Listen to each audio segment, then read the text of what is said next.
I'm gonna yeah. So I'm gonna have Pfizer next week. All right, that's good. Okay. Right. So we're live now. Um, Good evening, everybody. It's 11 o'clock here in the UK, and good morning, Manila. I think it's early evening in the somewhere in the States. So this is FMA Discussion episode 231, and tonight we have Guro Adrian Kidlat, MD, as our guest. Yeah, Guru Adrian had his test run together with Guru Joseph um, a couple of months ago. But due to work, um, due to his responsibilities in the hospital, he didn't manage to do the interview with Guru Joseph. So he's having his own interview at this moment. So if you are watching this podcast, this live interview, please say hi. Um, Hit the smash button, the like and the heart button, and please say where you are watching from. If you got any questions for um, Guru Adrian, please don't hesitate to message me or put it in the comment box below. Okay. Good morning, Doc. How are you Good doing? morning. Doing good, doing good. Early morning for us. Came from the hospital. All right. Did you have a night shift? No, no. For I just checked out my patient so that I don't think of anything too much for the rest of the day. Okay. All right. How are things there in Manila at the moment? Oh, ano, Okay. you're in Iloilo, right? Bacolod. Bacolod, Yeah, Bacolod. right. How are things there in Bacolod? So right now, COVID wise, we see a downward shift of cases, which is great compared to last month. The booster vaccines are rolling out, so I was able to get my booster as well, and hopefully the trend goes on, and hopefully this pandemic will blow over. I know it's been crazy for all of us, Yeah, so we just need to be careful. yeah. Well, at least there, you're basically going on a downward um, phase at the moment. We are At, bracing here in the UK because of the Omicron variant. So Mhm. I think every day they're managing to get now how many people have been to Africa or have been to like Belgium. So they have But managed to trace down a few people who has the variant. So mm, yeah, so I don't know what's gonna happen. So I'm not sure if we're gonna be in a lockdown just before Christmas or after Christmas. Who knows? It's really you know, our best to keep ourselves and our families safe, and yeah, hopefully that's true. everyone will just That's have to true. adjust. Yeah, Yep. you just have to adjust every day by day. Actually, take it Right. day by day. It's hard to plan long range or even like a No. few months. It's Right. especially with trips. I mean, even with classes at the moment, we do have I do have a hard time with my classes. It's up and down. Numbers are up and down. So Mm-hmm. yeah, okay. Correct. Correct. So let's check who are watching. Oh, you've got Miguel Ruby from Sacramento, California. Hi, Miguel. You've got Tony Taklay from New York City, and we got Felix Reyes de la Cruz from Texas. Good evening, gents. Okay. Good evening. Nice of you to join us. Yeah. Um, so let's start basically. Because your test run was ages ago. Let's go back to the Mm-hmm. beginning. So yeah, your let's start with your martial arts journey or and FMA journey, whichever came first, Mm-hmm. and then let's basically start from there and to get the interview flowing. Yeah. Okay. So, well, my martial arts journey started when I was 9 years old. Um, I started with Doce Pares under Master Bong Cañete, the son of the Okay. late Supreme Grandmaster attorney Cañete, God rest his soul. So it's funny. I never really actively joined. I didn't look for it. I am a football player. First and foremost, I started when I was 6, and then after practice, I saw someone or a group or an Arnis class in the basketball court of my school. Okay. So I'm like, hey, what is this? And then they were doing drills, they're doing double stick, single stick, sparring, and I'm like, hey, that's like Jedi stuff. I want in. So I just signed up, didn't know what to expect, knew nothing about it, but to be honest, because um, it wasn't part of the um, curriculum at that time as compared to now, which is mandated by law, by Yeah, RA yeah. 9650, 9850, sorry. So it's that was my first experience with FMA, no, and I knew it as Arnis or Mhm. Eskrima, Okay. no, and I just thought 12 pares was the only style that existed. So you're a All kid, right. you don't know you don't know these things. So Yeah, yeah. That's um, true. I started with that, and then I joined a week of tournament, week of style, 10-point must system, so full armor, um, training with the tire, a lot of Witix, a lot of curving strikes. So yeah, I had fun. Was with them for I was around grade 3, 4, 5, 6, so around 5 years Okay. of training. Yeah, and then at that time. Uh, what do you call this? Master Bong had to go on a hiatus for teaching. He had to deal with the family business. So ako din, I stopped. So in my whole high school, no FMA Mhm. training. I missed it, but I didn't know where else to get. Yeah, yeah, yeah. Yeah, yeah. That's the thing, especially during that time in the 1990s. No, Mhm. um, it's hard to really find mainstream FMA Yeah. because you only get invited if you know someone Yeah. or if there's one in your school. And then, but as compared to the other martial arts, as you know, like karate, taekwondo, oh, They're more open.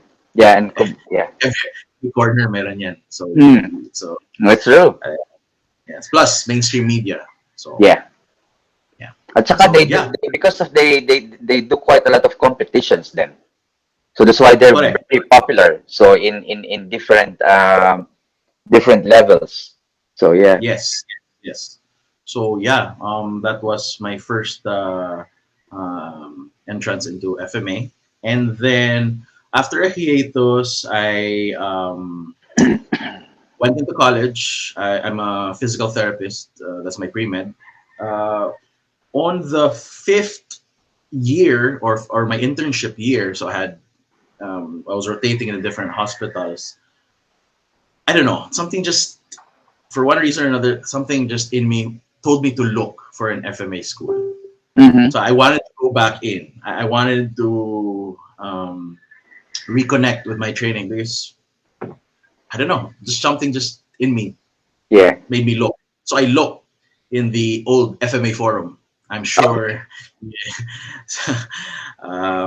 So I searched and I found one in Calao. At that time, Guru Francis Serrano of FMA School was here in the Philippines, and I studied with him for at least a year before Mm-hmm. again he went back to the States. So I'm like with my teachers and leaving and stopping teaching.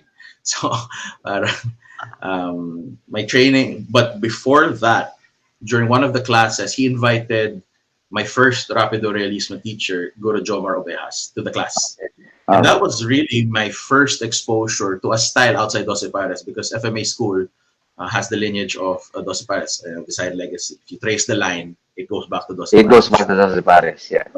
Okay. So I was very familiar with the move, so it was easy to pick up the class. But when Guru Jomar came to the class, I'm like, what is this movement? Instead of the usual um, curvilinear, it's very cut Mm. straight. It's more of blade-like motions, and then because in my brain, especially when I was a kid, what was ingrained in my head was wake off rules. Yeah, So the yeah, movement yeah. my movements are dictated within those rule sets. Yeah, yeah, of So course. correct. So that's I was. Um, it was very interesting, and I was very happy that we met Guru Jomar. And I think that was around 2000. I started training with Guru Francis 2008, and then 2009 I formally started with Rapid Realismo, Okay. and I stuck ever since. Very good experience with Guru Jomar. Guru Jomar, he's puts a big emphasis on movement and flow, and making Hmm. how to make your movement as natural, as smooth, and as functional as possible. Hmm. And he has no concept of time, that guy. Ang usapan namin, training namin, 1 hour and a half or 2 hours. So we'd start 7 p.m. And it was one-on-one. It wasn't a group class. Okay. One-on-one class talaga. So I'd go to him in Calao area, yung Luneta, and would pick a spot. He usually picks a spot with the dark corners and stuff. Sabi niya low light training. I'm like, really? So yeah, so we do that because that's the only time I'm free. By that time, 2008, tama, I was still tama. Yeah, I was still in PT, and then so after with my work, that's when I see him. We train for 7 p.m. and sometimes we end what 10, 11 p.m. and I'm like, I gotta go. I mean, I'd love that you extended and everything, but uh, I might not be able to wake up for work tomorrow. So yeah, that was it. The drills were a lot of repetition, a lot of repetition. Old school training Yeah, and old school teaching. old Yeah. school stuff. And then very painful too. Mm. Uh, first time I go home every day with bruises on my hand, and I'm like, what is this?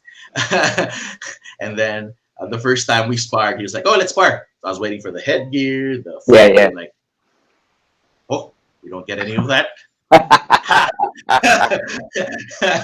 And then hindi pa nga uso yung hand guard eh. So Yeah. talaga ah Uh, and that's when I realized, okay, this is another format, and this is another um, set of rules, if any, mhm. which I had to adjust. Before I realized, I mean, this is my personal development. I really didn't. I wasn't adept in not getting hit, in the sense. I Okay. mean, within the wake off rule set, it's the way I dealt with it is I'll just need to be faster. I need to be stronger. I need to Yeah. hit better Yeah. areas, and that's Mm. enough to win, right? Yeah. I mean, yeah, sure you can get hit, but if I minimize that, or if his hits are just like taps compared to my Mm. whacks, and Yeah. you know, I can survive. So that's how I won my tournament back then. Yeah. No, basically gulangan ko na lang if ever. The usual. And you were younger back then. It's easy to bounce Yes, back. correct. Yeah. Unlimited energy, and I play football. So Yeah, my exactly. um, So your cardio my is on my top. cardio was up there. Like, yeah, Exactly. Yeah. they were like, nagugulat sila. Why can this guy just keep on going? I'm like, yeah, Duracell. Duracell. correct. And then they're like, who's this flat person? It's like, so that was a funny thing. So, but It's yeah, actually nice that you did PT. That was my yeah, frustration, bro. In, nice. I coming from the seminary, I wanted to study PT, but in UP Okay, Manila. But because right. during that time the quota is so high, even though my grades will allow me to enter the program, but because of the waiting list, The I cutoff, didn't manage to get correct. in. Yeah, I yeah, didn't yeah, manage to yeah, get yeah. in. So that's why I ended up in Diliman doing BPE. Yeah, Right. but I And didn't regret it blessing in because disguise, right? yeah, exactly. And then during my practicum days, what I did was I chose to do some of my hours in the sports injury clinic. Okay, okay. Yeah, So still, right. still I managed to do it. Yeah. That's great. That's great. Sorry. So, So, yeah. after you've done RRK, have you dabbled with other FMA styles? So RRK, I did RRK 2009, and then Mm-hmm. so I was constant with Guro Jomar, and then there was this time, I think in 2000 and mid 2010, I think, if I'm not mistaken, um, he started walking. He did his walking journey. I'm not sure if you're familiar. He did his walk. He walked from the northern Philippines all the way going down south. So he was gone for a while. So, like I said, there's something with my teachers and leaving. So, Okay. I was fortunate enough to be invited by a friend of mine. Again, I was doing my rotations in physical therapy. Okay. Uh, so, I had the option of mobility, and I was assigned to Makati area. And a Mm-hmm. friend of mine, who I met in UST, invited me to train with them, and he was then training with Pikiti Tersha. I Okay. That's where I met Sir Kit Asenas. That's where I All right. met Patch Caballero, and I met Mike Albano. So that's my first experience with Pikiti. So I was with them for a few months during that Okay. time. It was another nice side of FMA, which I'm very thankful of, and that's how I got to know the PTK guys, the great guys. So Mm. um, that was after yeah evening training at that time as usual, and then yeah was with them for a while, and then went back to RRK after that when I went to med school. Guru Jomer Okay. came back, and shift back to this time. I was really busy. I was in med school. So I told Guru Jomar, is it okay if I ask you to come to UST? So we have a yeah, Ah. so we have a big park in UST. So he'd come to me now. So yun. And then that's when we started um, reviving the FMA scene in um, UST. Okay. Yeah. So there. So Yun. in USD, is it like the group that you started there or revived? So is it composed only of one style or are they like different styles? All right. So this is 2012. So fast forward 2012. I was in second year med school. Um, I would we train in the park. So sometimes we'd get stares from the guards because we would have training knives, training swords, and then they're like, okay. But they never really stopped us. But they were just, we were getting stares. And one guard even approached me. Sir, is this Krav Maga? I'm like, ha? What are you talking about? What do you mean Krav Maga? Like you're in the Philippines, bro. So yeah, it was a way for us to educate the people. Especially, you think that our guards are supposed to know FMA Arnis because Yeah, well, supposedly, but the reality is no, no, not no. most of them really don't know. They just know Arnis stick, but they don't know what to do with it. So Yeah, okay. yeah. So yeah, people approach us, students, faculty members, and I'm like, oh, there's an interest. Like people, and then some people started joining us. I'm like, oh, that's great. And some Okay. more students go to Jomar. That was also good. And then that is when I met Dave Zapanta. So Dave Mm, Zapanta of CNAG FMA. I saw this other guy with a group of friends. Uy, he's doing blade stuff. And that in my years in UST, because I did my undergrad in UST and both my med and also my medicine, I never really saw uh, people practicing FMA outside the PE class. mm. Because UST offers a PE class, and just to be um, the PE classes they offer is the usual, the standard, basic, modern Arnis type of teaching or method. Yeah. Um, so it was very basic, and it was because here in the Philippines, there's no real, as you know, there's no real body governing who teaches in schools and everything. The usual setup is it's a PE teacher who takes a few days in a short course just to Yep. add on.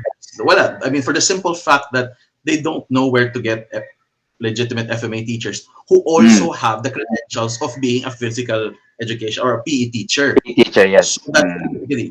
yes, there's a lot of masters in Luneta, but they don't have the educational background Yeah. to handle Yeah. PE Be able to teach classes. in schools, yeah. Yes, so I mean Mm. it's different. You can't. It's not enough that you're a master in FMA and It's true. then that's it. You Yeah, can it's true. teach. It's No, true. Yeah. so they had to go through that. So they're one of the short band-aid solutions. I mean, I'm gonna ruffle some feathers for saying this, but that's the reality. It Um, is. it's they get a PE teacher, take a few days in earnest and teach. So I was very, well, to say the least, insulted Mm. that that was the system, but I also understand why it needed to be Yeah. because that we had to work with. Yep. Ideally, dapat, it should be a master teaching the art, right? Yeah, it's true. I mean, It's true. at the Very true. I look at the judo team in UST. Who's teaching? It's a black belt, It's a right? black belt, yes. With Mm. with you know all propriety. Dapat lang, Yeah. right? Yeah. But who's teaching the Arnis classes? Now, most of them are The one less who took it, just, yeah, yeah. for a few days. Yeah, I'm not saying all, ha. There's a lot lang. Mm. So there are legitimate PE teachers who really know their craft and art, and stuff. But there's also a lot who Mm. just do this. It's like it becomes a little game to them, Yeah. and it turns off students. They're Yeah. like, ay, baduy pala yung That's true. Arnis, baduy pala yung Eskrima, you know? Kasi, I mean, if a guy who really doesn't know what he's, or who's not really that deep into what he's teaching, it shows with the students. I mean, Oh, you're yeah. a teacher, you know. Definitely. You know, Definitely. I've your seen those. students, I've seen them. yeah. Yeah. Yeah. Yeah. Ang a disadvantage also, if, for example, a teacher belongs to a certain style, and before, especially in the older days, if it's my style lang ang i-promote ko, right? Mm. And that translates to the PE class. So when they come out of the PE class, they think, oh, it's only this style that exists. Yeah. So Again, it's not yes. right. It's not a holistic like, oh, this is FMA. It's a big world, also Yeah. known as Arnis Eskrima, Mm. etc. Etc. It's just like, for example, kung I'm the PE teacher RRK. Oh, I just tell you about RRK. RRK is the best. That's the only thing that exists. That's it. So the Yeah. mindset of the students, oh, RRK. That's Yeah. FMA RRK. Yeah. Yeah. Yeah. Yeah. That was one of the jumping points or the reasons why when I met Dave, I'm like, hey, there are other FMA practitioners in UST, but we're just, practicing ourselves, keeping to ourselves. But there is an interest, there is a need, and Mm.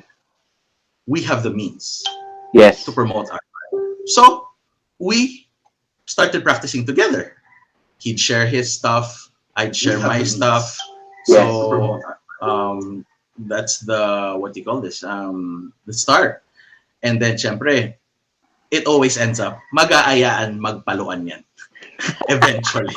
Mag-aaya at mag-aaya na magpaluan yan. So Yeah. when That's we true. when we got comfortable, we started sparring. Padded sticks, painful padded sticks. You know the stuff you get from Divisoria. Padded stick pero pag kinampas ka mas masakit pa minsan kaysa sa actual. True. Mm. For one reason or another, I'd rather get hit na lang by a rattan stick than that padded stick. Pero mas masakit ata. I mean, especially the Yeah. old one, the tips, they're folded sharply. Yeah. Therefore, the sharp. Yes. Yeah, I'm like, what is this? So you go home and then you're all sprained up. You can't close your hand. Oh my god. All the Uh, all the you fun know, of training, eh? all that. So Yeah, the usual. So that's how we started in UST. And then, again, we get stares from the guards. It's like, oh no, itong mga students, they hit each other. And then we have to explain. And they're like, okay. So, by the end of, what was that? 2012, I told Dave, you know what? We're talking about it. Why don't we make this official so that the guards, the admin don't bother us and they actually support us. And thankfully, si Make Dave it a is student group. yeah, si Dave is he's very skilled with these organization things. He was part of another UST-wide organization at that time. So he knew, okay, he was like, hey, this is what we have to do. Let's fix this. But we had to do everything from scratch. We had to make a constitution. We had to make the logo. Yep. We have to, present to the administration. So, okay, we prepared that. So, pinagtyagaan namin and everything. We made the constitution, brought all the documents together, and then presented it to the administration. So, kami ni Dave went to the admin. Okay, we want to start this UST Filipino Martial Arts Club.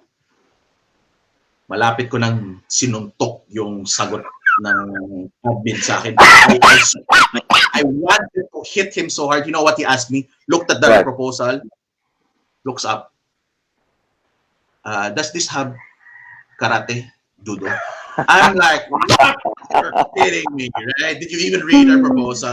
Like the definitions there, Filipino martial arts, Arnis, Kali, Eskrima, and then he just, I'm like, wow, we have a lot of work to do of educate. So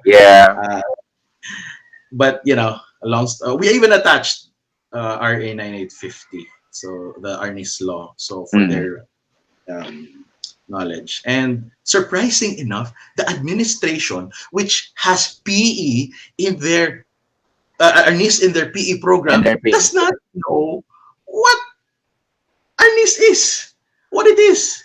So I'm like, mind blown. So like, seriously. Yeah. So long story short, we got approved. That's good. But what styles were in the UST? Perfect. When we wrote the Constitution, I made sure that I protected this organization from the ruling of another system, of a single system. Yeah. So, nag-usap kami ni Dave. Dave, this organization will be fine if we're still here. But once we leave, and we don't put safeguards to any single style governing this organization, somebody might take over. And our goals of UST FMA, which are to promote Filipino culture, primarily through Filipino martial arts, will be lost. It's going to become another political organization. You have to, you can choose. So what we did in the Constitution, this will be a purely student-run organization. A single style will not ever be able to encompass or to run the organization.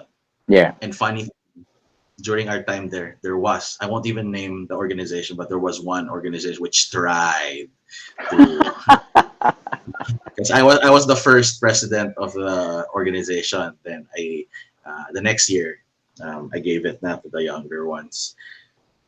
They came to me one day and they were like saying, sir, we have a problem. There is this person from this organization which is trying to talk to the administration to put the UST FMA under this organization. I'm like, teka. Wait a minute, what is this? Because, there is no single style which is dominating in UST. Because before it was Master Presas, if I'm not mistaken, at the earlier times. Pero when he left, wala na. There was no dominant system or any FMA really was what they call this, which was really running stuff, FMA in UST. And ang laki ng population ng UST. UST is the oldest university in the Philippines. Yes, it is. Mm. in a very it's with what 400 plus years. So it's a big Yeah. organization if you tap into it. So they Mm. wanted a piece of it, but I wasn't having it. We weren't having it. So there. You asked what styles. Yeah. In the start of USDFMA, we had a total of 20 to 30 members of the founding core group. Mm-hmm. Well, of course, myself coming from Yeah. Rapido Rail Valley, and at that time, I was sharing my knowledge from Dosi Pares and a bit of the stuff I learned from Pikiti Tertia as well. Mm-hmm. Um, I'm not an instructor under Dosi Pares or Pikiti. I was just sharing because this is whenever we do a group or we do sharing, we leave our affiliations behind. Yep. Like, Yep. oh, this Okay. is what I learned from RRK. This is what I learned That's from this. nice. It's more Yeah. sharing, no? Because for me, in our generation, we were open to working with each other. I Yeah. mean, siguro a generation above us, they're friends with the other systems, but they don't really collaborate. Mm. Correct? I'm not mistaken. Or minsan nga mag-aaway. Yep. So, that's how it is. And then yung iba, the older ones, they really don't talk to each other. Yeah. Exactly. Yeah. Yeah. That's You know, true. That's true. diba? Sometimes the higher you go, the less they ano. And then when you find out you dig high enough, you find out the grandmaster, the supreme grandmaster, they're actually friends. Yeah. Anyway, that's another side. That's that's how telenovela style it is. Always makes for an interesting story. Yeah. Anyway, Exactly. so that's from me. And then see Dave, he brought CNAG FMA with him. So, and then we had practitioners from Northern Arnis. Mm-hmm. We had the son of Sir Bambit Dulay, si Jazz Bambit Dulay with us. So he brought in the Modern Arnis side. We had people from Elsai, Mm-hmm. Lescas, so both sides of the coin. And then we also had people from Calis Illustrissimo. Okay. Actually, I see Sir Alex Ursha here. Hi, Sir Alex. Alex is Nice here. to see you. Yeah. We invite. That's the thing with USDFMA. We also invite people. We try to invite people every month, every other month, to introduce the different styles to the students. So instead of the students having a That's hard time, nice. we bring the styles here. We make it easier. So that's one of the goals of FMA, USDFMA, to make it easy for these students. Okay, this is FMA. This is Filipino martial arts. Train with us. We built a general curriculum with Dave. Mm-hmm. Okay, we can teach this. We can teach. Well, we got the similarities because we have 2 hands and 2 feet. There's only a set way of moving. So Yeah. okay, what do we need? Let's arm them with the skills, the basic skills for them to be able to ease into the 10 session. And at this point, we actually highly highly recommend to the members. Okay, at this point, you can't learn anything from us anymore. You go pick up. I'm not going to tell you where to go. I'm from RRK. I teach RRK. If you want to join my class, great. But if you want to join this class in SINA, go ahead. Or you have Elsa, Lescas. If you're comfortable with them, there's Illustissimo here. We'll tell you where to go. If you're close to this area, we'll recommend. For example, Mang Pichi Baransagin is near you, or Mang Phil is near you, Mm-hmm. or etc. Mang Tony, you go to Luneta there, or you go to Luneta, you choose from all of the instructors there. So that was our drive and thrust. So we had it was bringing what they call this everyone together. So That's really leave the nice. politics outside. Yeah, leave the politics outside, leave your whatever squabbles outside. When we come together, we are promoting FMA as a whole. So Yeah. that's how it is. So yeah, That it sounds was a like a great good experience. program. It was a great program. Yes, and Is we it still started just existing now? yes. So I'm very happy it still exists. We started meeting lang just in the park and all that, but now these kids they already have a what do you call this? A dedicated office, and they have Wow. the funds from the what they call this administration. So I'm like, wow, it's very good, and they have their own gear. We're able to Ah, purchase through the okay. funding, headgear, padded sticks, and the general sticks. So like whenever you join USDFMA, you get free sticks, so to start you off. So yeah, the organization is pretty good, and I'm very happy with Brilliant. what the kids have done with it. And again, student run. That's the most important. Yeah, No yeah, yeah, sickness. yeah. It's really important that it's a student run. Yeah, Yes. So yeah. walang, I mean, yes, for example, the president may be training in Lescas, but he won't force you. Mm. So yeah, and Yeah. then yeah, so we'd touch bases with the community. We invite people, and we also even hosted the Bladed Hand in UST. Oh, yeah, yeah, yeah. You So did. yeah, Dave was able to get in touch with Sir J. Ignacio, invited him to Mm. show the Bladed Hand, and we invited people. Sir Prof. Botocano was there. Si Mang Phil was there. Who else pa ba? Dave, who else was? I think Dave's with us right now. Yeah, Davis with So us. yeah, so who else were there? Actually, we invited all the history teachers, PE teachers in for that event. Guess who came? Oh, everyone from outside came to see the the ones in UST. Wala. No interest whatsoever. So, syempre, everyone else wanted to watch the Bladed Hand for free. Exactly. We told the cost. Di ba? So, ayun. And then, yeah, so we brought them in and then um, Yeah, it was a good experience. it's really funny how some people like either resonate to you or not when it comes to certain things. No. Correct. Ayan, nag-reply si Dave. Sir Bambit Dulay was Ah, there. okay. Norman Aguin, Bahad Subu were there. Si Wow. Dave trade with Bahad Subu. So, yun. So we had connections. We really had connections. Um, Guro Basta is there. Oh, Nice to join us. hi, Guru Baste. Yeah, Frederick Belenos is here too. Yeah, Sir Fred. hi, Frederick. Okay, let's say hi to all those we haven't said hi earlier. Yeah, So yeah, we got Alex Arsha. Sir We've got Rainer Davis here. Manong Tini is here as well. Manong Lakbat Diwa. Tini. Oh, that's Guru Jomar. Thank Yeah. you, Jomar. All right. Okay, and Bill Anderson from Guam. Hello. Okay. Um, Actually, Kuya Bill is one of those Americans who have been like dedicated to learning the art as well, and he normally goes to Mhm. the Philippines. He teaches a bit, I think, more of a Nice. Nice. kuntao, kuntao. Right, right. Yeah, and he has a place in Pampanga. Right, right. And then you got Lorenzo Juan. Oh, yeah. He trains with RK and also with Dave. All right. Yeah. Yeah. Yep. Pretty much. Yeah, and yeah, Richard said USD FMA was also warm welcoming to outsiders who didn't study in USD. Oh, yes. See, Richard, hey, Rich. He was studying, if I'm not mistaken, in Our Lady of Fatima at that time. And then I think Okay. he messaged the page where he came by. And yeah, so I'm like, sure, come in. Yeah. Um, All right. Okay. So you were open. You were open to outsiders as well. So it's not exclusive to USD students. No, I mean, we're based in UST, but everyone, that is the whole thing, to create a community which will, promote FMA and make it easy for anyone and everyone to be accessible to all these masters Yeah. and Yeah. styles.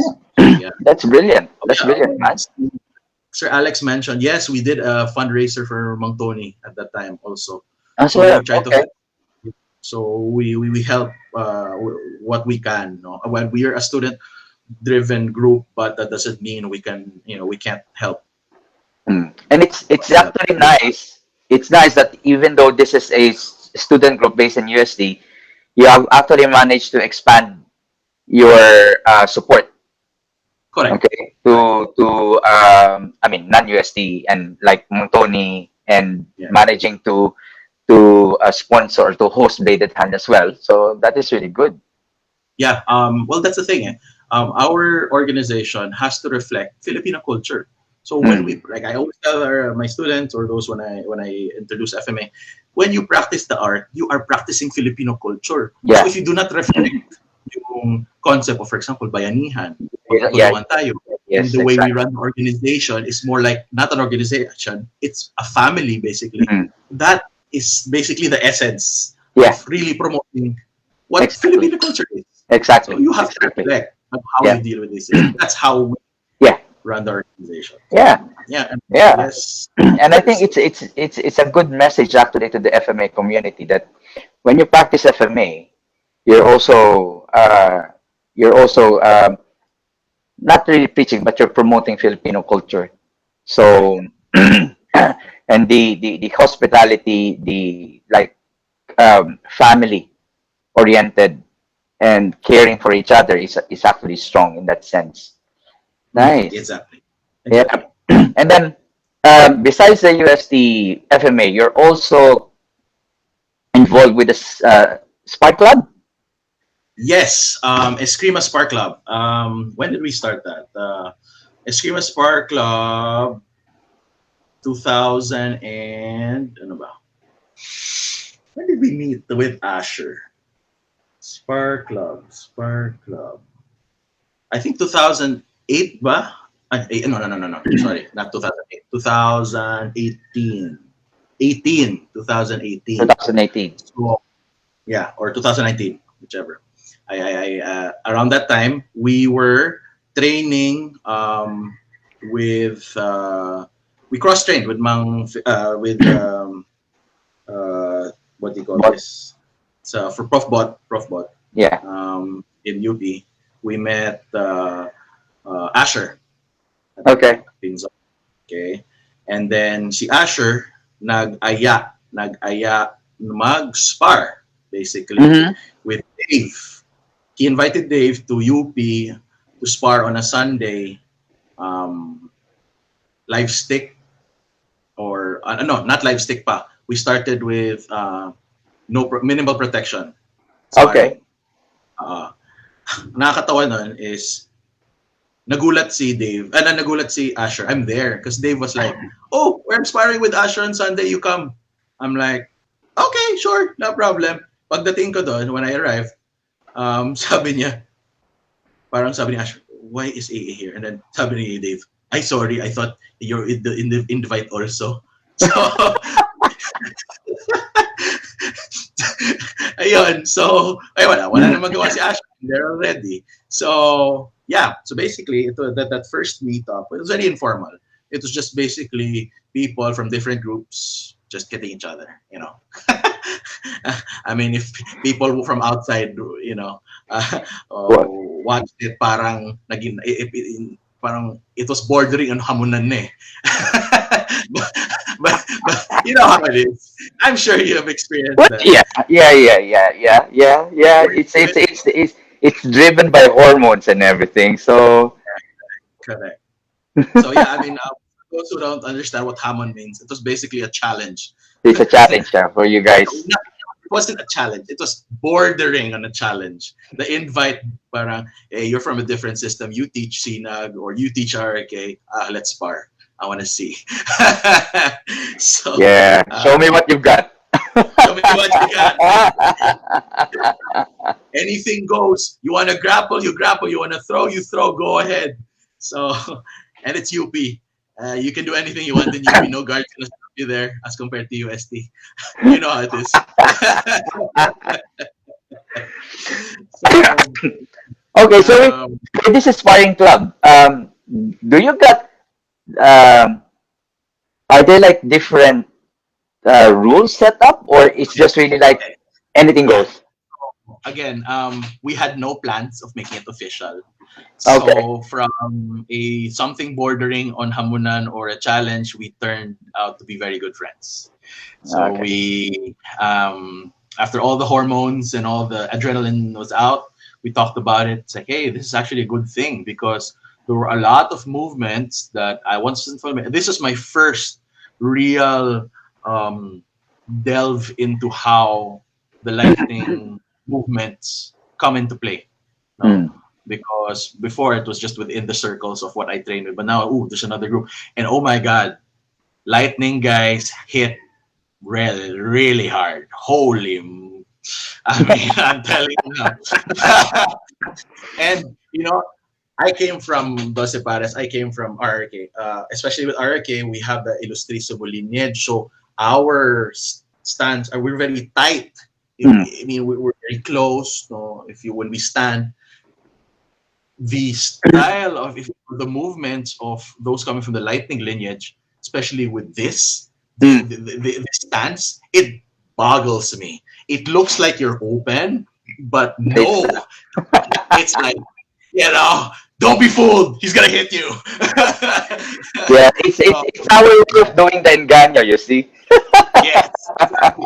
Because the concept of engaño for me is like baiting the hand, ganyan. You guys, it's like, hey, come on. I know you're gonna come in. So it's very nice. Parang, Yeah. I was like, this guy's open, but I cannot seem to find where I should enter from. Because I Mm. know if I enter this area, I'm gonna get hit. So it was Mm. amazing. It was a very Mm. nice um, Yeah. opener. And then nagulat siya, for example, si Asher at that time. When he came in close to me, I just snaked his arm and then started hitting him. Pap, pap, pap, pap, pap. Sabi, nagulat siya because if I'm not mistaken, even with the rule sets of LSI or Lescas, whichever, you're not allowed to hold during tournaments, if I'm not mistaken. Correct? So it's frowned upon. I actually even wake up. That's the thing, eh. The thing Parang, is, you've got some platforms, competition platforms that doesn't allow that. So that's correct, the correct. reason why. And yeah, Yeah. even in the Philippines, most don't allow. Pero he Mm. got, well, basically nagulat siya. He got surprised. I totally wrapped his arm and started like whacking him, pop, pop, pop, and then I was giving him wheat ticks and everything. So he was like, "What?" and then I eventually got known for that. That they don't like coming in close to me because once I grab them, wala na. Sorry guys, you're gonna have the brunt of it. So So yun. see, And what to anybody who says that training in WICAF won't give you anything, then this is oh no, basically the answer. I mean, sure. I mean, even me, for a time, sabi ko, yung training ko sa those pairs, maybe hindi ko magagamit. I was very wrong. I didn't. I thought that for a while because I did not spar it like with, Mm. without rule sets that really constrain yourself. Like, oh, bawal mag-hold, no. But when I was there, I'm like, wow. So this is how we can use it Mm. because even when I was training in 12 Paris, yes, we train a lot of snaking and stuff, but I never used it in the tournament because bawal. You can't Yeah, use it. exactly, So exactly. that's the thing. Also, that's the one thing we were talking about with Dave and Asher. We train a lot of things, but when we spar, we don't You use don't it. use it. Yeah, it's because the rules is basically holding you Yes, back. the rule Mm. sets will dictate your movement. Mm. So yeah, sure, we practice a lot of snaking, but how often do we actually snake? And we actually grab the stick? We Mm. don't. So nagulat siya. I was grabbing his stick and everything because that time my experience with RRK. This is what RRK gave to me when I was training, especially with Guro na Master Henry. Do what you must to win. You do what you can. You make it functional. It Mm. really doesn't matter what technique you're using as long Mm. as you achieve your goal. You Mm. know, of That's true. hitting the opponent without getting hit, of disarming the opponent, of basically whatever it takes to achieve your goal at that moment, you do it. Mm. So that I totally broke my box of not holding of all that. So Yeah. halas, if I can push your helmet, I will push your helmet out of the way, diba? And then speaking of cross training in martial arts, so back in when I was doing my PT days, I also cross trained in Brazilian Jiu Jitsu under that Okay. time new. So I would, and I also cross train with wrestling as well. So I brought that into the play. So that's why they don't like coming in close. I'm quite a big guy. So when they come close, they know, oh, let's not. Let's because I will incorporate that. And then, so going back to Eskrima Spark Club, you talked about the rule sets. We started with padded sticks, headgear, and gloves. That's it. And then after that, we got more crazy in experimenting. We Mm-hmm. did live stick with just headgear and gloves. Ala, Okay. sige, you don't care. And syempre, you're younger, you can take your hits and everything. But that also made me realize, okay, there is a benefit to sparring low armor, but there's also a danger, of Yeah. course. And the danger is there. And we realized it the hard way because when I was sparring with Asher, I did one of my favorite feints is I'm gonna give a very high hit to your head, and Mhm. then I'm just gonna drop. I'm gonna drop. Basically, it's the high-low concept. No, maybe I'll give you a high, and then I drop, and Mhm. my stick is gonna end up in your knee. I hit his knee without any padding, and the way I hit it was with the tip of his my stick, so the last 2 inches, and I Yeah, yeah, just yeah. hit his patella. Boom! Patella. Oh. It shocked us. I felt it. I knew I hit his patella, and syempre I'm a PT. I was in med Mhm. school at that time. Yeah. Everything was like, no. I hope I didn't dislocate this patella. And even Asher got Yeah. shocked, Of and course. we had to Of stop. course. I was like, bro, are you okay? And then we were like, okay, wait, let's stop, let's stop. So, but he was okay at that time. So that's what we realized. Okay, since we're gonna do this every month or every other month, let's Mm. put in some safety uh, Yeah, yeah, precautions, yeah. but without getting the or removing the essence of sparring, either the closeness to or the removal of the painful stimulus. Mm. So Mm. then we mandated that okay, you have your headgear, your fencing mask, you have your gloves, you have your elbow protection and your knee Yeah. protection, and of Yeah. course the groin guard. So that's it. Mm. We had to put that. The whole goal of Eskrima Spar Club was to push each other. So basically, we started as young instructors from different systems who came together just to basically test it out. Yeah. Does this work? Which techniques actually work? What I want to try something new. Let's see. Let's try it against another style, another or a partner who was not, a partner who was not just going to let you hit him. Mm. Okay, and so that's what happened. We saw the what Mang Nong Tini would call high percentage techniques. And even if we come up from different styles, we Yeah. come up with very pretty much similar, if not the same solution. And we realized, yeah, look, we come from different styles. We move our general movement patterns differ. I mean, to the trained eye, this guy's from RK, this guy's from SI, Wake Up, etc. But when we look at the um, movements because we watch our videos after we Mhm. analyze. So I have some That is videos good. online. That is Yeah, good. to Yeah. slow down. Hey, look, oh, these are the high um, percentage techniques. The blocks, which blocks really work easily, no, and how we do the techniques. For example, my favorite block is the payong, the roof block, because payong that's gonna block many shots already, and you really protect it, and that gives me to Yeah. enter with The hook. Yeah. exactly. That's my favorite entry. So, Mm. ayun. Yeah. So there, just to add what Dave mentioned, there were a handful of knockdown incidents in ESC. Correct. Yes, Mm-hmm. because we were also using mental trainers. No, Oh, really? so yes, yes. So we were a bit crazy. So at that time. So yes, but again, learning a lot. So the point was to push each other as hard as possible, but not to break them. And that was Yeah. the essence of Eskrima Spark Club. We limited the invitations to that Spark Club to only people who we knew were able to protect themselves, but Yeah. more Yeah. Yeah. importantly, to protect the person they're sparring. Yeah. We would That is we would essential. we would police ourselves. Na if we know, okay, this guy cannot continue and he doesn't say that he can go, we will stop. We will be the ones. Okay, I Mm. think we should back down. Yeah. That is really important. Right. Yeah. And you know in your experience there are people who can't do that. They will beat you down, Yeah. especially. Very true. Very true. So Very true. our screening processes was quite Yeah, and stringent. that is basically where you get quite a high percentage of unnecessary injury. Yes, of When course. yeah, and yeah, and you don't learn anything from it. Actually, that's Mhm. one of the problems. Yeah.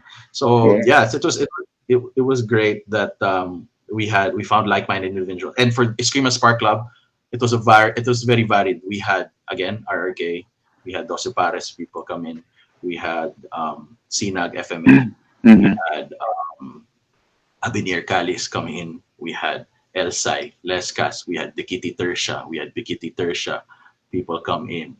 What else? Modern Arnis come in. Um, at that time, what do you call this? Uh, we were looking for a Balintawak practitioner, but we weren't Okay. able to invite one at that time. So yon. And then the yeah, and then when we oh, we had some Carlos Hermanos guys come in as well. So Okay. yes, so we really tried to make invite everybody. And then when the pandemic hit, that's when we had to wala na, limit our invitations. No, Mm. see, we also had like, for example, people from I don't know Kamao come in. So see, Daniel Bernas was Then able to okay. join. I was not there anymore. I was already in Bacolod when they invited him over. So yeah, it was very diverse. I think And I saw that video when he yeah, was yeah. invited. I saw that video. Mm, Yeah, mm. it was nice. So you realize that people who have a sport background, yes, at first they're very they don't really jump into it, but when they're there and they get used to the hits and they get used to oh, you better watch out. They have the stamina, they have the movement sets. You gotta watch out for that. Yeah, yeah, I that's mean, true. your grit and your um, pain tolerance can only do so much against someone who is used to, Yeah, yeah, sport. Yun lang eh. exactly. For me, it's not that the style. Because I met a guy who in same Eskrima Sport Club, very good, very good. He was more, to be honest, more athletic than me. He would do jumps, spins, kick really well. He had really good videos. The problem was he didn't spar. So when he Oh, sparred against me, or even though I knew he had more athleticism than I do, I had the knowledge and experience of range, mm, distance, mm, mm, when mm. time to get in. So it was he himself told me after it was an eye-opening experience because he Yeah, knew that he knew the movements, but why he asked me, Sir A, why in our spar did I not get to hit you even once? And I'm like, you know what? For the simple fact that this is your first time to spar. yeah, I've yeah. been sparring for so long already. Mm. So, I was, to be honest, if I looked at the video going back, I was very wary of him for the first, 30 seconds to the minute because I knew his movements. He's great. But when I realized He's not he, confident enough. yes, he wasn't practicing Mm, the movements with the intention of hitting someone. mm, Oh, you're not gonna hit me for sure. mm, So, mm. and then they also get confused with my length because the usual 28, and the way in RK or illustration in general, I guess we All the build way it through. ad, Yeah, yeah, all yes, the way. Yeah, all the way through. So yeah, even though we use the same length stick, I still have a little 2-3 inch yeah. advantage, and that's Mm. enough. That's enough. They're like, why can't like we're the same length, but look at how you were holding. Yeah, exactly. You You've been shortened it. You shortened your you range. started, Yeah, so I'm beating you. that's true. Uh, That's true. okay, Yeah. so can you give me a moment? I'll just log into another conference I have to put at the back, but Sure, this is sure, for sure, sure. recording. Sure. And so maybe you can say hi to the rest since you come Yeah. in. Okay. So for those who are watching, um, we've got Guro Adrian here. So let's say hi to Brett, to Uwe, to Robert as well. He commented, you gotta be safe or lose people or after hurt can't train anymore. Thin line to walk. Yeah, that's very true. Train hard, train safe, as we say it, because otherwise, okay, if you get injured, your livelihood will be affected, your well-being will be affected. It won't be good in the long run. Yeah. Brett commented, it's a true blessing that one receives in an eclectic way of thinking. Yep, I agree with you, Brett. Yeah, it's really important that we keep an open mind with all of these things. Adi said, sparring with sticks and without armor is a good experience. Yep, pain is a good teacher. All right. Yeah. So yeah, Yeah. sorry about that. I just we have Okay. morning endorsements at the hospital, so I need to just side listen. Anyway, so yeah, it's very nice that you guys are sharing your thoughts about this. Sparring just changes everything. To be Yeah, honest, exactly. I mean, like it with without sparring, you won't have a good understanding of range. correct, Yeah, correct. So and yeah, yeah, yeah, yeah. I was trying to read yeah, what yeah. I was Gomar reading has some stuff. written. Yeah. So guys, if you got any question to Doc, okay, don't Yeah, hesitate to just shoot put it in the questions. comment section. Yeah. Oh yeah, and speaking of injuries, so we really did our best to minimize injuries, but injuries still do happen. No, Yeah, of course. so uh, in the Spar Club, of course, I'm the doctor. No, and then but the funny thing, there was just one spar. The last time I think I joined an event, I was sparring, and then my headgear flew off because we were grappling. I was sparring with a very good grappler, so student of Prof Bot. So Linus was grappling, then headgear flew off, and then he hit my head. Bam! I Oh, got hit. So I was able to move my head back, but I got hit whack on the jaw. So everyone was like, "Call the doctor! Call the oh wait, you hit the doctor!" So,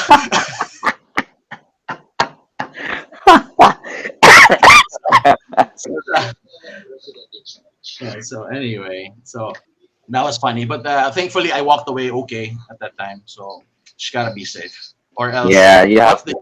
training, Hmm. if after training you don't what they call this, you walk out injured. Hmm. Training pa lang, wala na. So the whole point of your training just is out because you injured your training partner. So when Hmm. he needs it, he can't do it anymore because he's already Yeah, um, you know broken. So that's why yeah. I again it mean, was yeah, it's really important that you stay safe in training. Um, there was one instance here. They were doing a demo. This is just a demo, and they were like all high level practitioners. So they were doing knife drills, okay, but they didn't use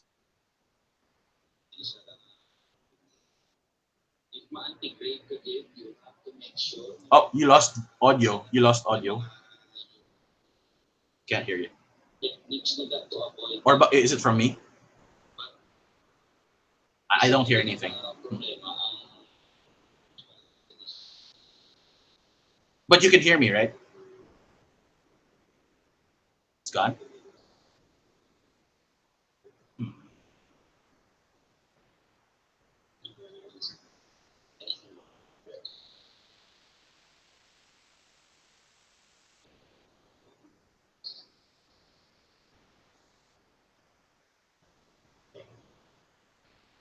Yeah, I think it's coming from your end. hello.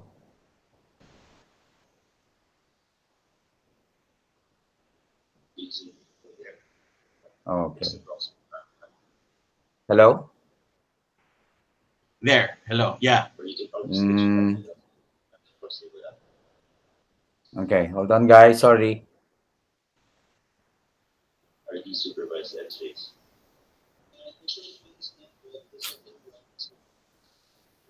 Okay, is it back now? There you go. You're back. Okay. I don't know what happened. Okay. Okay. Yeah, we can hear Yeah, you. you were saying. You were saying. Um, pilot error. ah, I forgot. I forgot what I was No, saying. it was no. You were talking about it was a demo. I think they were not. It was high level masters. They were Yeah, doing yeah. something. Teka. I think your audio is it's a bit echoey at this point. Hold on. Hello.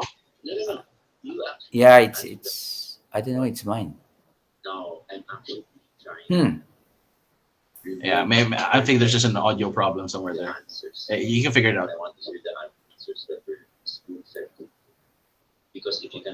Uh, hold on. Hold on. Hello, hello. So can you hear me? Your audio is muffled now. Is it I don't know. Okay na. It's good. okay na? Okay na. Okay. So yeah, now I forgot where I was. Old It's age. okay. Yeah, it's fine. It's fine. Yeah. You're talking about a group of masters or like very experienced people doing a demo and then something bad happened. Yeah. So yeah, they were doing a demo, and they were all like high level practitioners, but they didn't wear their eye protector, and these were basically they were using like aluminum blades. Yes.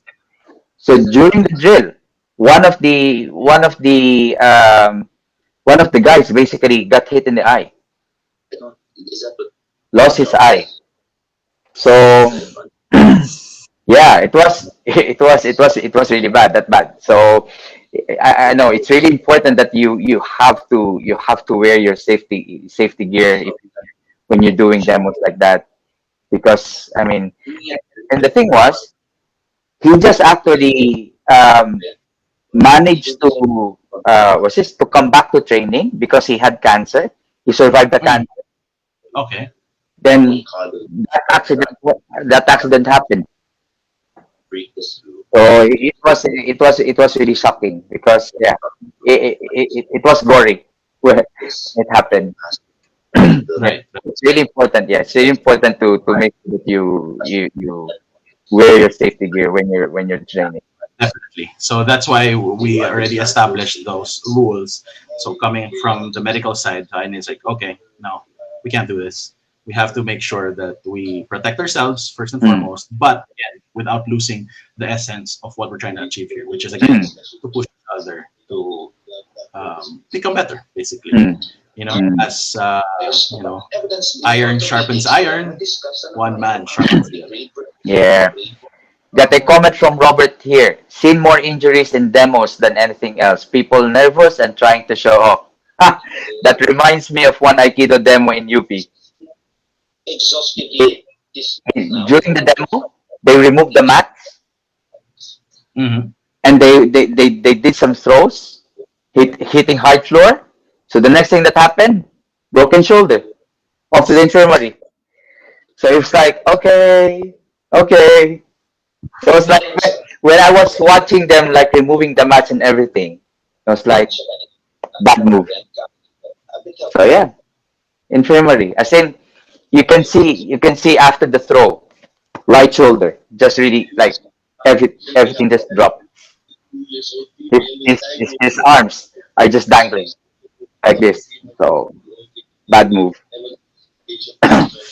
Yeah, Well, sometimes we have to learn the hard way. yeah, exactly, exactly. So yeah, so basically that's what Eskrima Spark Club is all about, and we hope to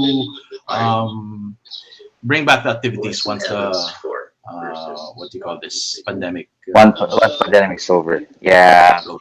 Yes. yeah. Okay. Now we've already experienced. Uh, yeah, with your basically with your experience in FMA, have you managed to use them in like outside in the street or at work? Okay, so there was this incident in the ER just last month um, when there was a psych patient. This patient had schizophrenia. He was brought in the ER Mm-hmm. because he was causing trouble in his locality. He was Okay. he was brought up. He was brought in by the police in handcuffs, and when he was transferred to the ER, he was then adjusted to the cloth restraints. The problem is, I don't know, for one reason or another, the police did not know, or wasn't able to check that he had two screwdrivers on him and a blade. This guy was a mechanic, Mhm. so he was able to cut the cloth restraints, and then he, um, what do you call this? He uh, escaped. He stabbed his brother in the head with a screwdriver. Thankfully, it was blunt, so it slipped off. So he has just a wound. And then he started breaking the fluorescent lamp lights. He broke the window, and he started, creating ruckus. So they trapped him in the room, and then they didn't know what to do.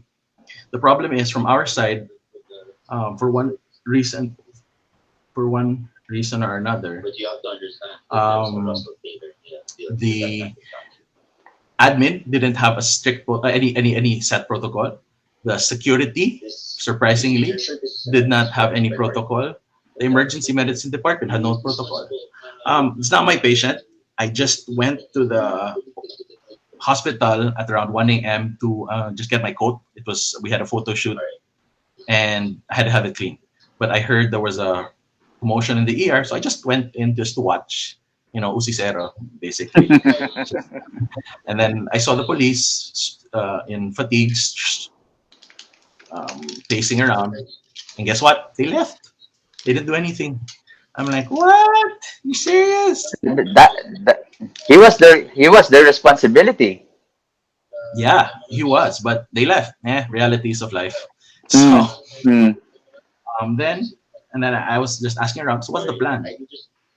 So they had no plan at all. Or the plan was, the rough plan was, okay, let's just, rush into the room and try to grab the weapon and see how it goes. I'm like, red flags everywhere. Mm. Why? So eventually I spoke to the head nurse and the ER doctor. I'm like, can you tell me what your plan is? And they're like, actually, doc, not sure. What do you think? I'm like, me? I'm just a guy who walked by. But, there was no plan. There was nothing. So I said, okay. So, if there's nothing going to happen in the next 20 minutes, I'll take over. So I just let them do the security try to do their job. But I saw that they had no training whatsoever. I'm very lucky to have trained with Guro Isagani Abon, who introduced me to different, combatives concepts, how to analyze situations and all that. And that's what's nice with the training with Guro Isagani. He doesn't just focus on the physicality of things. Yeah. It's more on number one, your mindset, how Yeah. to stay calm, how to make proper decisions. What are the elements that you need to see about the environment, distance, barrier, what are your threats, what are your force options. So how to build that. So at that time, it just came in naturally. I guess when you train something, constantly, it just comes to you. So, yeah, my plan was then, okay, do you know what the patient even looks like? So I went to the back, check with the window. So I bring a tack flashlight all the time with me. Checked inside. Okay, the patient's on the floor in between two stretchers. He's sitting. Okay, great. We don't know what is he holding. Is he holding the screwdriver? Is he holding the blade? So okay. Can you give me 2 minutes? Okay. I'll have to adjust something on the other room. Okay. Okay. Cool. No worries. Okay, so guys, while the doc is away, yeah. If you got any question for Doc Adrian, so please put it in the comment box. And for those of you who have been watching, thank you very much for joining us. Okay, to start with. Um, oh, I know Lorenzo, right? Cliffhanger. Okay, Adi said in another incident while sparring with GM Yuli Romo, I experienced being hit in the nose with a stick by a songkit technique, the songkiti. Ah, okay. Yeah, I mean, yeah, sometimes, yeah, training or demonstrating, you have to be careful as well. There was one. I've got a friend who they went for a knife spar. Okay, and they were using quite like the AccuStrike. So when one of the one was like doing a thrust, I think against towards the chest, and my friend bobbed down. Basically, the AccuStrike went tearing through the his lips. So yeah, so it's really important that you get to wear the correct equipment, safety equipment, because being injured is one thing, but I mean, if it will affect your work, okay, or your responsibilities, that's gonna be different. All right, Doc is Yeah, back. sorry about that. No worries. Yeah, sorry. Okay, anyway, where was I? So I formulated the plan. Okay, this is what we're gonna do. We're gonna create distance between us and the patient because we don't know what he's holding. So we will enter using with a trolley or with a stretcher in front so that Yeah, we create as a distance. barrier. The patient was in between two stretchers anyway, so we can use that to pin the patient and uh, decide from that because we don't want to just rush in. We don't know what's happening. I don't want Mm. anyone to get hurt. The patient shouldn't get hurt. The medical staff shouldn't get hurt. Mm. So I coordinate with the head security. Okay, um, we're going to do this as best as possible. I had the nurses were able to prepare a cocktail of sedatives, diazepam, haloperidol plus diphenhydramine cocktails, and then we had a um, I asked them to do an equipment check. Okay, what do you have? So they had the retractable batons, those China-made ones, those really flimsy ones. Yeah. So I'm Okay. like, that's gonna break after a few hits. Mm. And yes, true enough, during the whole situation, after a few hits, the head security's baton broke. I had my own retractable baton in the office for one reason or another. So I said, okay, let me just get mine. I will um, bring it. So we had flashlights, baton. So um, again, having good equipment, good training, no, and good situational analysis and control are important for this situation. Yeah. So we executed the plan, went inside, charged in, and then trapped the patient. So he had his arm behind his back. We don't know what he was holding. I let the head security do his job, sir, check if he has a weapon and try to see if we can disarm him. And it was during that time he started stabbing. He was stabbing wild, like this, bam, bam, bam, bam, bam, bam. It wasn't a coordinated effort because the guy had skits. So um, I've never seen anything like it, and to um, it's hard to actually predict. It's Yeah. easier to predict or to check with someone who uh, has an intention of hitting you as Mm. compared to just randomly. Mm. So then after a few hits on the hand, because he was holding, it was a screwdriver, thankfully not a blade, but the baton broke of the head security. So I had to switch. So okay, my turn. And I think I hit pretty hard. I mean, I Mm. think Dave will agree that I hit pretty hard. I was using a metal baton and I hit the patient's hand at least 10 times. And yet he did not let go. I mean, we were taught in training, oh, once I hit your hand, you're gonna get let go and all that. Yes, maybe on a normal person, like a person in his normal state, but a person who's on drugs, who's not in the right Mm. mental state, the pain perception is Yeah. probably just gone. He Yeah. wouldn't let Because go. it is blocked. I mean, I'm Yeah. primarily an orthopedic surgeon. So when I was hitting his hand, I was also thinking, oh, I hope I don't break any of his bones or his fingers because I might be the one to do the operation. I mean, I cost my own patients. So there was a lot of thoughts.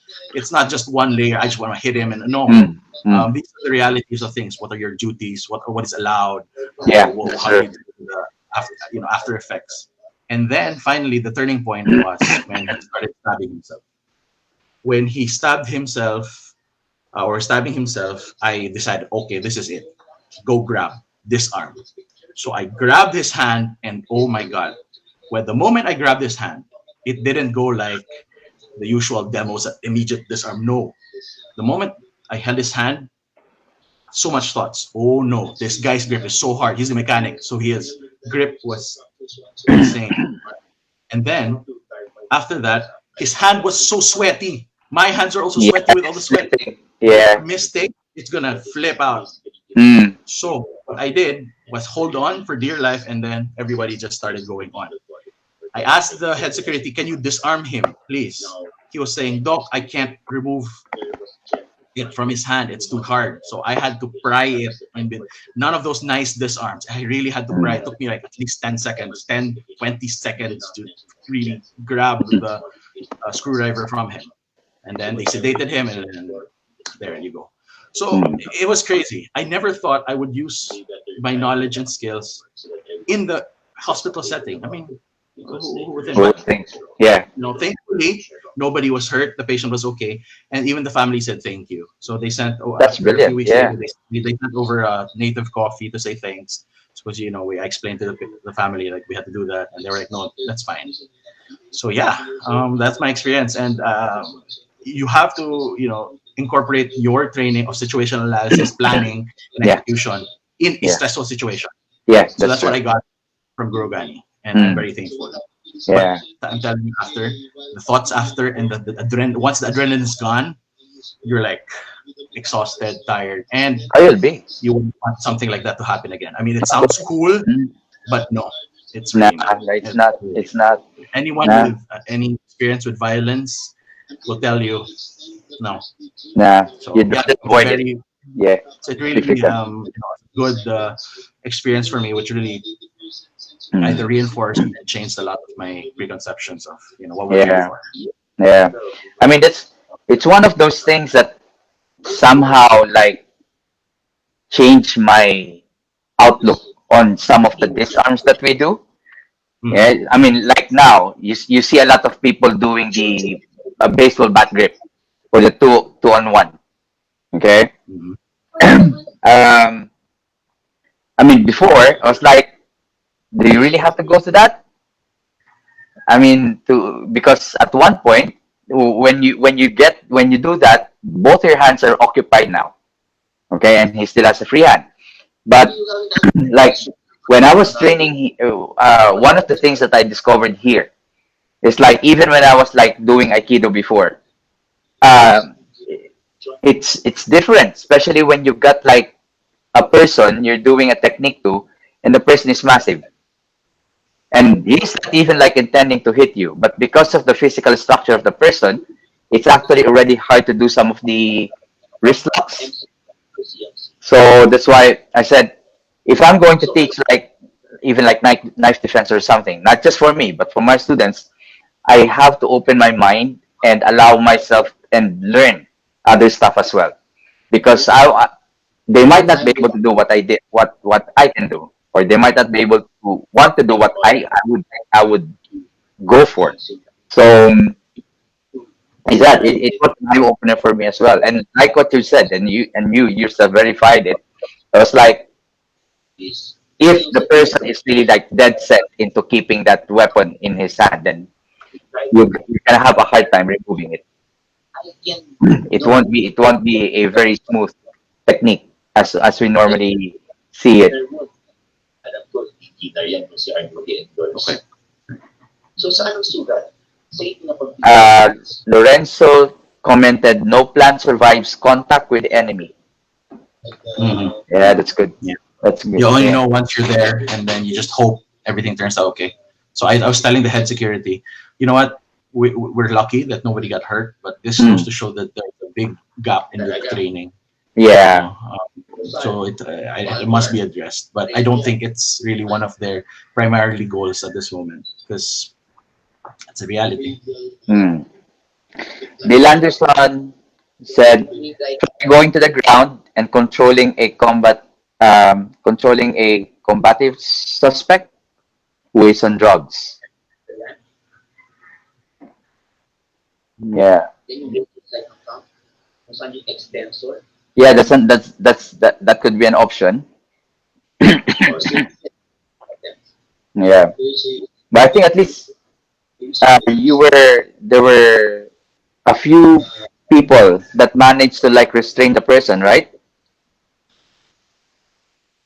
Sorry, you got choppy. It's kind of raining here, so Oh, I it's a see. bit. Sorry, can Okay, you repeat but that? there were you have a few person who helped you restrain the patient as Yes, well. not a few. We were like 10. 10. Oh, wow. Yeah, and you imagine it took a lot of people, and um, again, lack of training. Lack of training. I had to teach them how to restrain. I had to teach what position to put. So Mm, it mm, was really mm. So it's a security now, like uh, looking, um, looking at doing some training. again. Sorry, choppy again. You got that. Yeah, that's the security now. Look at doing some training. I don't think so. To be Oh. honest, I don't think so. I don't think so. Well, that's gonna be their problem eventually. um, yeah, Quibill said swarm and overcome. Yep, I think I think it's also one of the tactics of the police force in the UK at the moment when they do that. Yeah, they don't want to handle it. They don't want to do physical intervention with somebody who has a weapon. They would just swarm it. Yeah. So, guys, you have got any other question with Guradian? Okay. All right. So, um, when I was reading your bio, you have also have given like lectures from Yes, FMA to self defense. yes. Okay. So lectures. I was asked to do talks, seminars both at UST and for private companies. So I just share what basic knowledge I have for that. Always situational awareness and Mm. always focus on prevention. I don't like using the term self-defense as on the get-go because it has a connotation. Something happened, you must do something to protect yourself. Mm. I'd rather use self-protection, personal protection, no, or self-protection because it encompasses three things: Mm-hmm. um, prevention, intervention, and postvention. Yeah. So we train intervention mostly when it's martial artists, right? But that is only what 1% of our what do you call this? Our actual. How often do you get punched? How often do you get mugged? Hopefully not often, or not Mm. even. So that's a 1%. What we need to be training is the prevention, Prevention. Yeah. situational awareness. How do you know? For example, a guy might be holding a knife. This guy, like one thing I learned was counting fingers. When a person is standing with hands on the side, you can count 10 fingers. The moment you one of these fingers disappears, he might be Mm. holding a knife or a blade Yeah. here, or he Exactly. might be holding, he might be doing this. So count the Yeah. fingers. So Yeah. little things like that, and it's That's those true. little things that you keep on training. You pick up. What are the pre-contact cues? What Mm. are the what do you call this? What are the um, signs and symptoms somebody might be Yeah. aggressive to you, Yeah. posturing, you know um, increased breathing, all those little things. So Yeah. prevention is the key, and It is. It is. something what we don't train at all is postvention. what do you do after something happens? Yes. If you get stabbed, what are the first things you do? Or after you get in a situation, what do you do? And all that. And that's what we really don't think. Mm. So if you get stabbed, if you get hit, what do you do? What are your first options, etc. So we need to train all of those if you really want to be serious about your self-defense, Yeah. personal protection. And you should also know what is allowed by the law in your locality. Yeah, Protect yourself that's true. physically, Mm. emotionally, because of your stressors, your trauma Mm. after, and also prepare with your what do you call this? Prepare, defend yourself when it comes to the law. No, Mm. so it has to be a holistic thing. It can't just be like, oh, block, stab, Oh, cut, cut, no, definitely. jugular, femoral. Nah, nah, That's definitely. the greatest way to go to jail. You Yeah, don't want. that's true. I mean, you need to consider the moral and the ethical issues as well, and the legal issues as well when it comes to self-defense. Yeah, Kuya Bill said situational awareness and observation of environment. Yep, that's true. The telegraphic movements and actions. Yeah, body language. Yeah. Oh, Mandala Rob Pagan said hello, Guru, and he is a huge follower of RRK. Yeah, Thank you very much. Thank you. yeah. Escalation of force. Ako, yeah, yeah. And Lorenzo said excessive force. Yeah, it's really important that we learn how to use what is only proportional to Correct. the situation, because otherwise we're gonna have some legal problems. Funny you said about the postvention, because like here when I teach the Saka, the self defense, we do teach stop the bleed. So Yes, we stop do the teach, bleed. yeah, That is good. we do That is teach good. how to do tourniquet, Yes, correct. direct pressure, and all those things as well as part of it. So yep, Adi said self awareness is the key. Yep, yeah, it's really important, and yeah, yeah. I mean, self, yeah, uh, preservation, self preservation really starts with prevention, and yeah, situational awareness, self awareness is really important when you do this. Yeah, Yeah.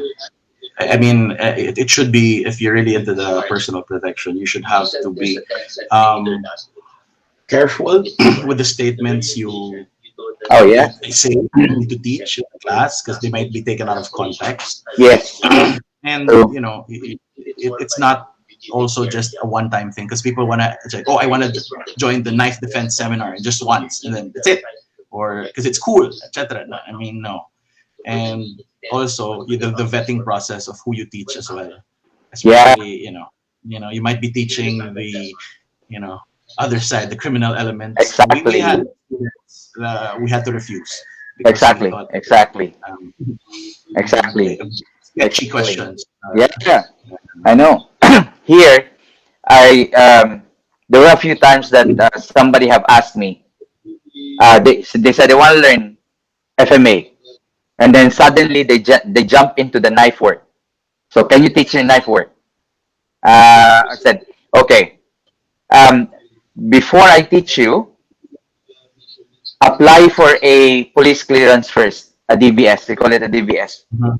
Okay, good. Correct. So if you're cleared by the police, then I might consider teaching you. Still, Right. yeah, but they don't come back anymore.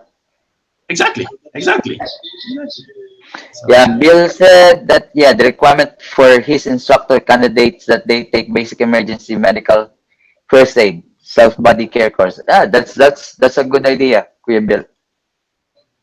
Pre-teaching interviews on neutral ground to get the feel of the individual. Yep, that's it. Yeah, yeah, yeah, yeah. It's almost like you're casing him, the correct. person. Yeah, Yeah, you just can't. I mean, it's nice to have a lot of students, but you gotta vet those students really. yeah, exactly. That's true. You have to bet. You have to bet them. Yes. Yeah. Yeah. Yeah. So I think we've covered most of it now. Yeah, we cover a lot actually. Yeah. Yeah. And Yeah. thanks for the input of those watching as well. Mm. Yeah. Yeah. And then I'll get any other question for Guru Adrian, guys. Mm. Yeah, and thank you very much for being our guest here in FMA discussion, Guru. It was my pleasure, Yeah. and I'm very happy to share what I know, and Yeah. happy to us as well with the input for everyone who came in today. Mm. Yeah. And yeah, you got you within your journey, you've managed to establish almost like two clubs, the USD FMA club, and you're part of the Eskrima. Without really planning to do so. Sometimes that's the best thing.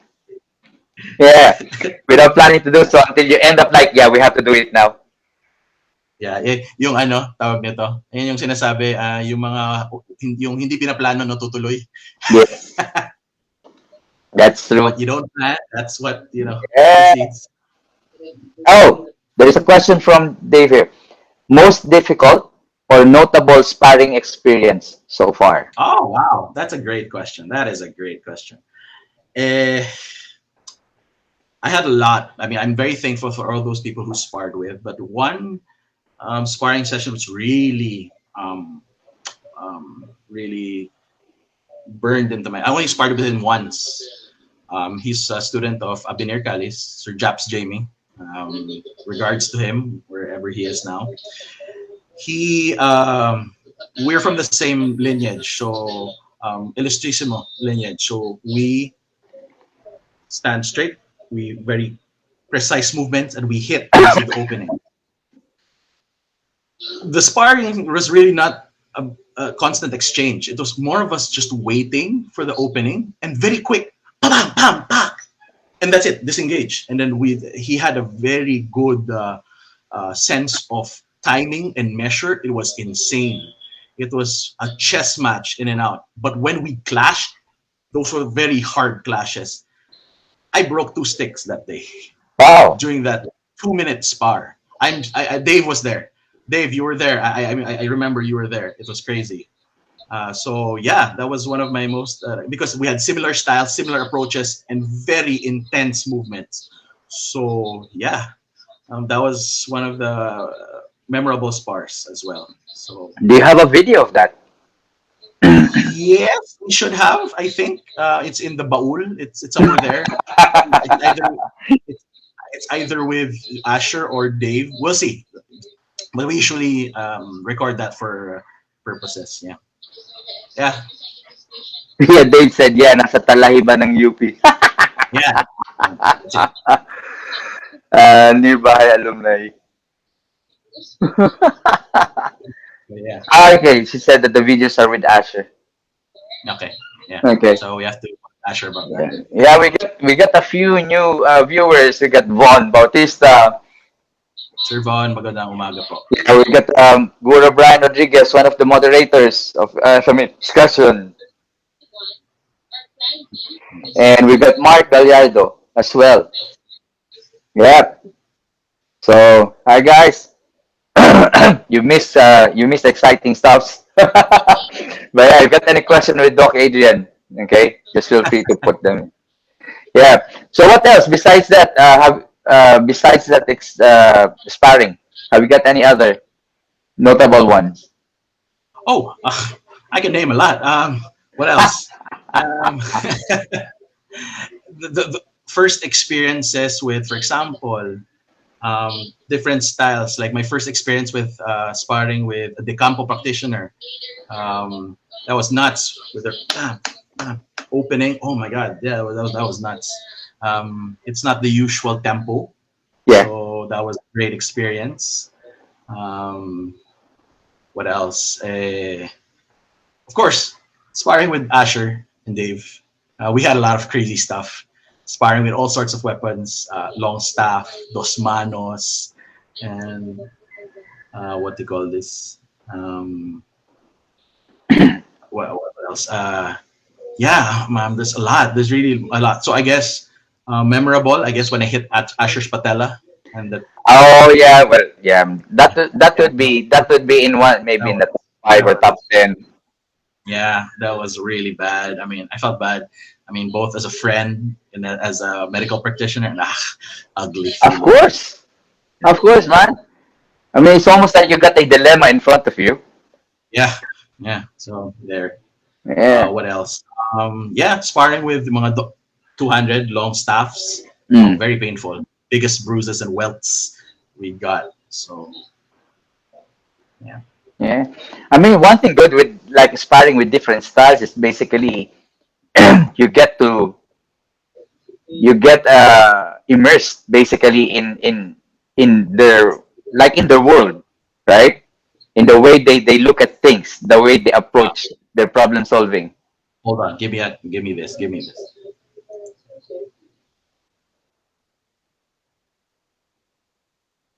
Yeah. Give me a moment. I have to Okay. talk with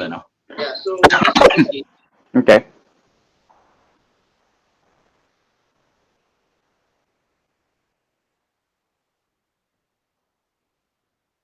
All right. So hi guys.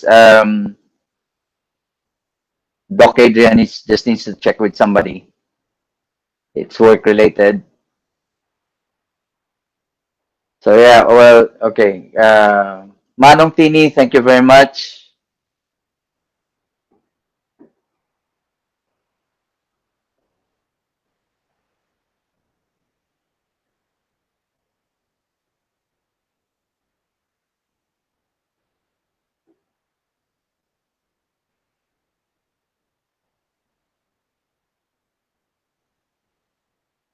Yeah, for those who have been watching and giving their comments, thank you very much.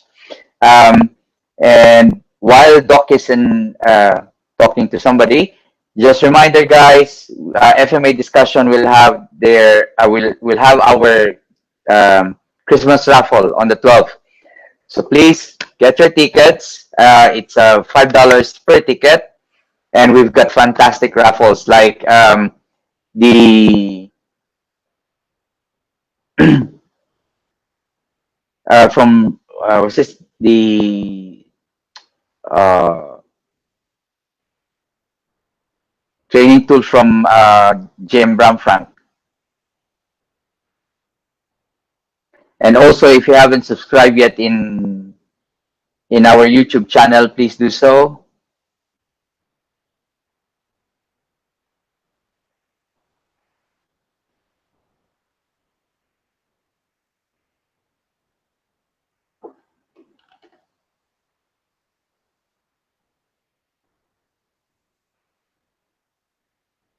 Oh, they're talking about the bags, screamer bags. Hmm.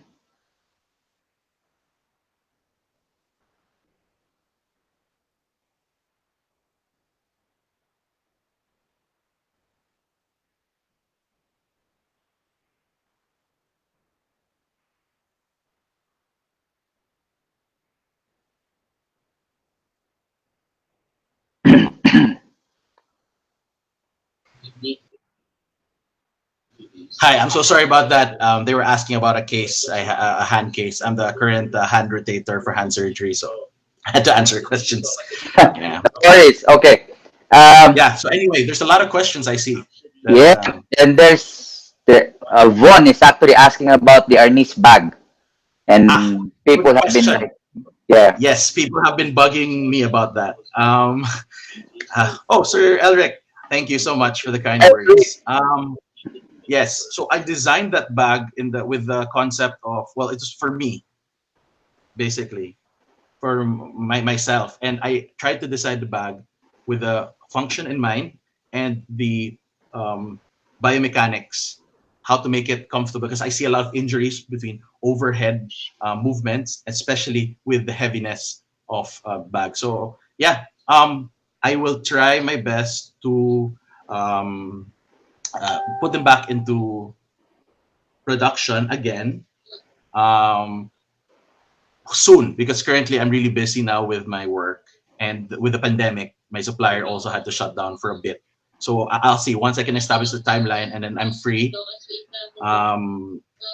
I can try to put it back, and I'll definitely let you know. I have a lot of utang for some people. They've been wanting the bags for a few like a year or so already. So yeah, thank you so much. Yeah, now I'm intrigued about that bag as well. Don't worry, I'll let you know. I'll let you know. Okay, okay. There's a Yeah, question here. What is the key usefulness of grappling with a stick from what you have learned from sparring? correct. So, like I mentioned, aside from FMA, I have background in Brazilian Jiu Jitsu and wrestling. Again, basic. I am not uh, belted nor ranked in what you call this wrestling, no. But from what I learned is if you do not have knowledge in grappling or the ground game or how to Mhm. escape from the ground or how to deal with the clinch, you're gonna have problems because we have the concepts of largo, medio, corto, long, Mhm. medium, short range. You cannot hit a person or end a fight without going close to the person. And by going Yeah. close to the person, usually you are in grappling and holding range. And the best way to what do you call this? Neutralize a weapon is to hold it at Mhm. an arm. And you have to have some sort of knowledge in the grappling. And people frown upon grappling or holding the arm, but like why? That's exactly what you want. Because that eliminates all the problems. That's why Yeah. when for me, Dave knows this. All those who spar in Eskrima Spar Club know this. The moment you get in my grappling range, I'm holding your stick, and I'm gonna hammer you down with so much stick, with so much strikes that you're gonna let go of your stick, and that's my disarm. You're gonna be forced to let go. I don't do any of those fancy flicky things. No, I'm gonna overwhelm you until you will let go of that stick. And most effective disarm I've done so far, almost most of the time, bibitaw at bibitaw ka. So Yeah, I think grappling. that's the reason why Dave commented earlier on. He would rather like stay in your largo. Oh yeah, Yep, why not? Yeah, that's a valid tactic, Dave. I would do correct. the And same. then I would do yeah, the you have same. also in grappling how to escape. Mm, That's a very big thing. Escapes are so hard to do. yeah, yeah. And I think like escaping and grappling without weapon is one thing, but when weapon is involved, it actually brings out a different Mm. dimension to it. Yeah, yeah. I think you're getting a bit busier now with work now, Doc. No, You might be I think you froze. No, no, no. I think it's the rain. okay. Yeah, the rain is no, it's chopping up my signal. Yeah, Lorenzo said the RRK padded sticks are great too. So Ah, yes, yes. It's handmade by one of uh, our RK brothers, and the way we designed it, it's not painful the tip, but it's still stiff enough. The problem with padded sticks, they curve and but we made it stiff while at the same time keeping the protective padding part. So yeah, kudos to our maker for making those padded sticks. mm, okay. So yeah, if you got a chance to like, if you have got a picture, maybe you can share it to to the FMA discussions. At least people will see it as well. Sure, sure, sure. Yeah, Yeah, that'll be fine. yeah. Yeah, I'm currently working on some modifications to the bag based on the feedback, and hopefully come up with a good next product.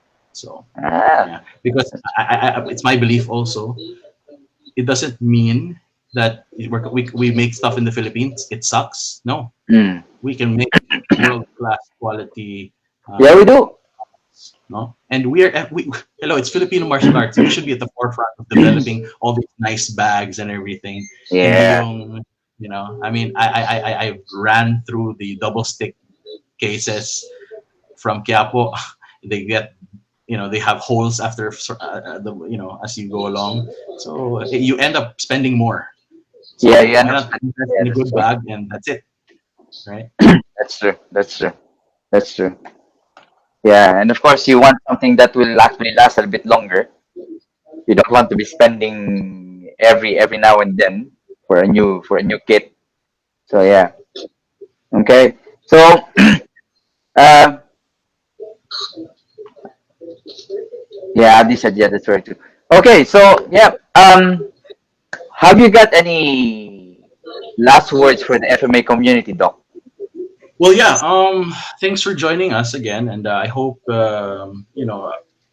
we all do our best to promote FMA in whatever means that we can, because we can't do this alone. Um, it's never like just one system. It's never just one group of people. It's never no. Imagine of building a very strong community with very knowledgeable practitioners who know the art, who are as passionate about spreading the art.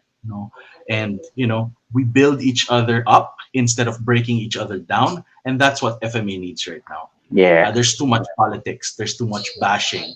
We true. we will never agree on everything. I mean, get that that's already there. So Yeah, if you don't exactly. agree, okay, sure. This It's is my fine. thought, your thought. Okay, we can live with that. We can totally. And we don't need to also merge into one huge system. No, that's what's nice with FMA. That's what's nice with FMA. We what they call this? We our culture is as diverse as our FMA. We Mm, influencers from Spain, from what they call this, China, from all the other cultures that Southeast have Asian shared with country, us yeah. in the Philippines. So why destroy that diversity and uniqueness, which makes us uniquely Filipino? But we Exactly. can move in towards the same direction Yeah, of promoting FMA, yeah, right? yeah. So I mean that's it. So Nice words. Yeah, it is really important that we accept that fact that yeah, FMA is diverse. Yeah, and yep, like what Manong Tini said, FMA thrives on diversity. That's true. correct, correct. That's true. Yeah, yeah. Okay. Yeah, I think in order not to keep you any longer, Doc, because I think you're getting busier now. Again, I Yeah. would, in behalf of the FMA discussion and all the moderators, I would like to thank you for being our guest, and I've learned quite a lot from spending this live interview with you. Yeah. Thank you.